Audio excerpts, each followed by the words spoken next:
what we do. We're a great supporter of him. And when him and I were discussing what he's been up to, and we talked about this very timely topic that everybody is talking about, just thought what a great way to wrap up 2021 and bring another free webinar out to everybody so that you can benefit from his wisdom. And I'm certainly looking forward to it as well. So I'm not going to sit and read his whole big bio because it's in the webpage. And I don't know about you, Brandon, but I abhor it when you're sitting there and people are reading stuff about me. But he's just done such cool stuff, author and all kinds of great stuff to bring purpose to light, and just doing some amazing work around equity and diversity and inclusion, and just could not be more thrilled that he is sharing his gifts and talents and time with us today. So Brandon, thank you, and the floor is yours. Thank you, Rosie. So great to be here with all of you. And before we dive in, I just want to share a little bit about my own personal connection to this topic. As someone who's had lots of good jobs, lots of bad jobs. And, in retrospect, I found that so many aspects of the workplace are dehumanizing. Like, they lack common decency, they lack dignity. And I think what we're seeing right now is this collective response. Like, hey, this employer-employee contract didn't work before the pandemic.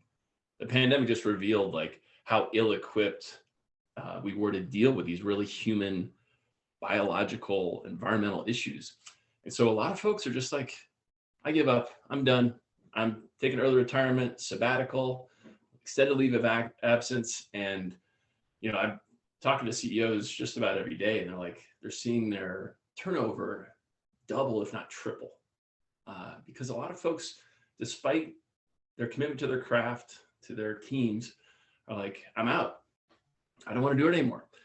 And so I want to unpack a little bit about what's informing that. It's not just the pandemic. It's not just, our old ways of doing things in the office, but now all of a sudden, whether we wanted to or not, over the last 2 years, if not 5, 6 years, we've all become amateur political pundits. We've all become environmentally aware. We've all become racially aware or aware of racial injustice. And so all of a sudden, we now are kind of taking on the role of philosopher in a sense. And so that's raising all these questions about who we are in response to this really crazy changing world. So let me just outline the context here. So we know about the Great Resignation. People are quitting. That's the effect of what these underlying forces are driving us towards. So we have environmental catastrophe, which with some recent new action, but I think especially for millennials and younger, they're like, I've been watching adults drop the ball for 10, 20, 30 years, right? We have a racial awakening, really a reckoning, a national reckoning around race, around our twin genocides of enslaved folks, of Native folks, and juxtaposed to this purpose about e pluribus unum, life, liberty, and the pursuit of happiness. So we say we're one thing, and that yet we are something quite different. So those are like the social, environmental, political things that are shaping this conversation. Now, also, the good news is that we're getting more vocal. Some of you have seen the Edelman 2021 Trust Barometer. And it's basically shown that all of a sudden now employees are the #1 stakeholder in every organization, more than shareholders, more than customers, more than investors. And so all of these other stakeholders, including employees, are now saying we want to do life different. We want to do the economy different. Employees are saying, I need meaning. I need to matter. I need to be valued by my employer. I want connection, because if I'm going to spend 6, 8, 10, 12 hours a day with folks, I want it to be fun. I want to be nourished by those connections. And if they're not, they're leaving. They're making it really kind of painfully evident that they're not nourished. And then you have customers who are saying, I need neutral impact or a regenerative impact on the planet for all the products and services that I'm buying. And then you have ESG investors who are just, well, now 87% of investors have ESG criteria now. And something like 2 out of every 3 new dollars invested is earmarked for ESG. So we kind of have this perfect storm where everyone's saying the world's messed up, government, religion, education have dropped the ball, and it's really on business, on the workplace. So it's a good thing. It's coming really fast. I mean, it's hard for my heart. I imagine it's probably hard for a lot of yours, just to kind of be with the immensity of life right now. So that's the backdrop of people peacing out. They're like, I need a break. I mean, even I need a break. I'm going to Florida on Friday for a week to hang with my parents. I'm like, no email. I'm like, I just can't be with all of it all the time. And so that is one of the things that people decide to, like, you know, remove from the chaos is work. Like, I'm just going to go to cooking school, or I'm going to take that trip with my family, or I'm going to dive into my woodworking. You know, they're leaving. And, you know, there's some economic things that supported that. So I think there's like an extra $2+ trillion in savings that accumulated during the pandemic. We weren't going out and we got checks, right? So now there's like this economic foundation that allows folks to choose wisely. And so the opportunity for workplaces is to be that choice, to become the great attraction, become the thing that people says, all right, I'm ready to get back in. I can't woodwork. I can't, you know, make casseroles all day. I can't travel ad nauseum. I want to contribute. I want to be part of this solution. And so we are in a great kind of reckoning, renewal, reimagination of what our nation is. For those of you here in the States, I'm referring to the United States, but also what work is and what is our relationship to it. So want to just kind of put some specifics, because I know many of you are not spending all your day in philosophy and the human condition. Like, let's make this real around what's actually going on in the workplace. So I'm going to share my screen here, show you a few slides. Let's see here. Give me just a second. All right.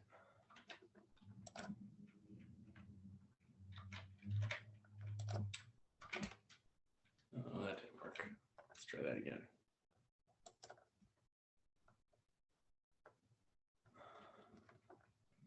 Please be patient.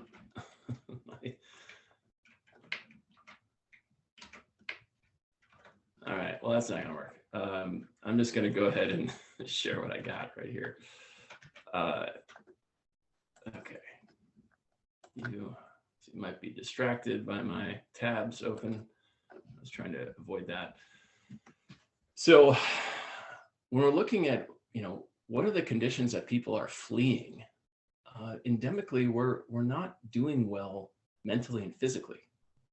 We're unhealthy. Like, almost all of us have unhealthy lifestyles. We've got long-term stress. And I think there's another study that showed that 85% of us are experiencing more stress than we were before the pandemic. We're disengaged. Over half of us are just checked out or actively undermining our employer. So that literally means we're trash talking at work and everywhere else, or, you know, sabotaging projects. And, you know, 2 out of every 5 of us are planning to leave. And we're lonely, not just because of the pandemic. Now, this 61% of us being lonely, that was from before the pandemic. And that jumped up from 46% 2 years ago.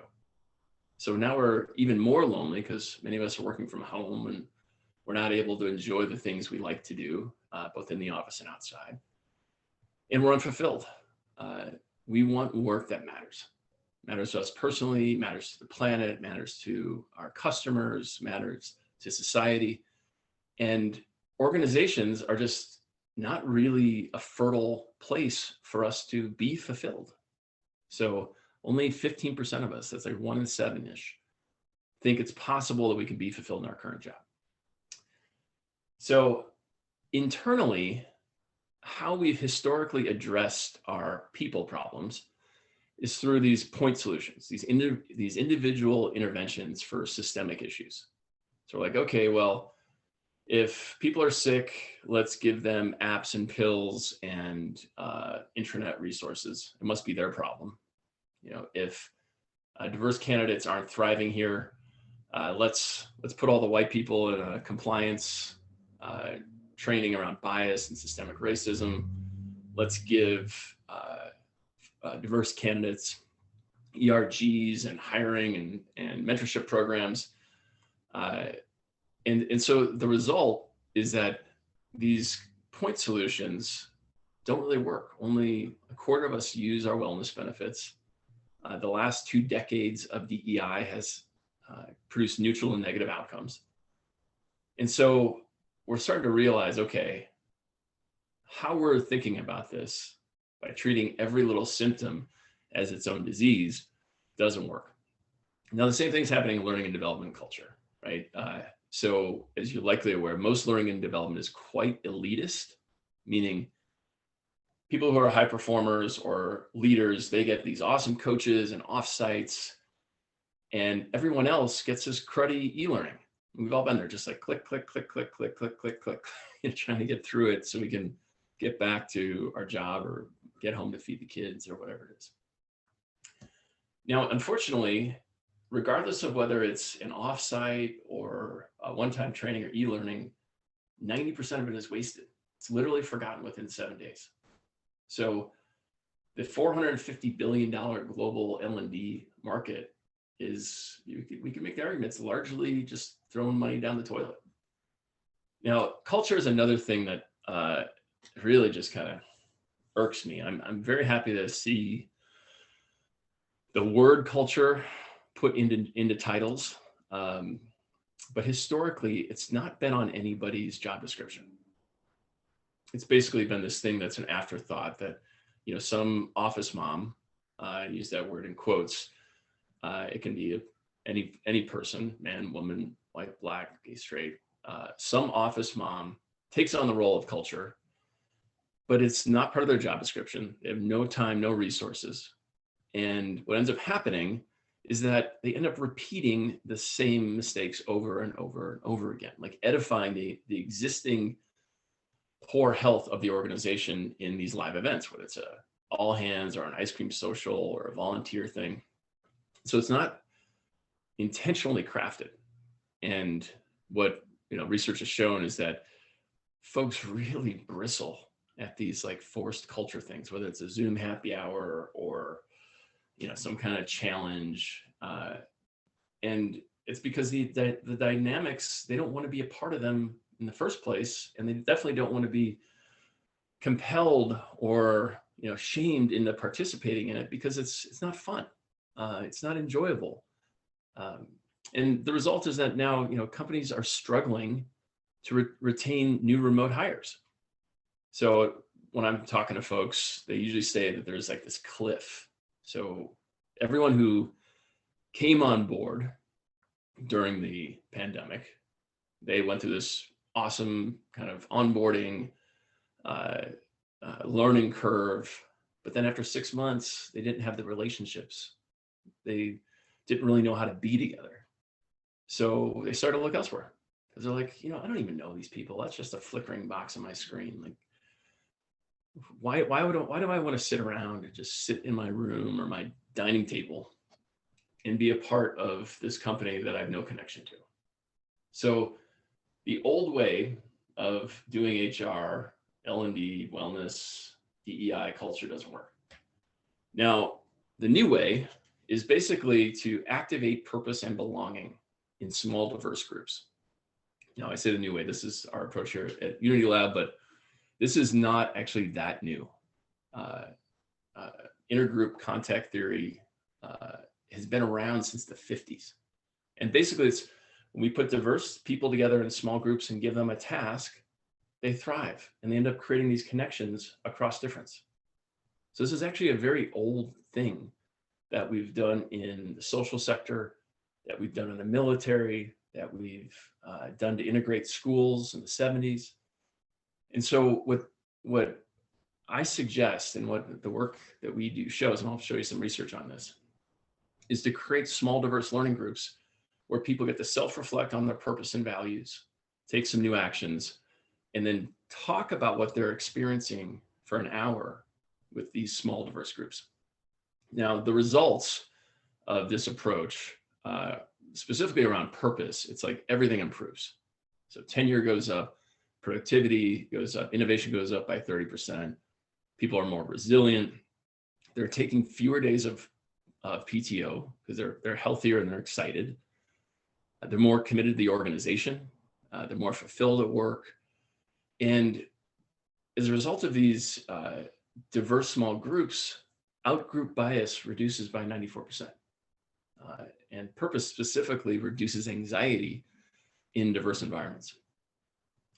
So the approach is basically to take 4 diverse people, put them in a peer group, and have them complete a 5-module program. So this could be anything from onboarding to how to activate your purpose at work, leadership development, change management. It doesn't matter what you're developing people in, as long as it's diverse and they're doing some self-awareness work around who they are and their strengths, their values, and then sharing that with their diverse peers.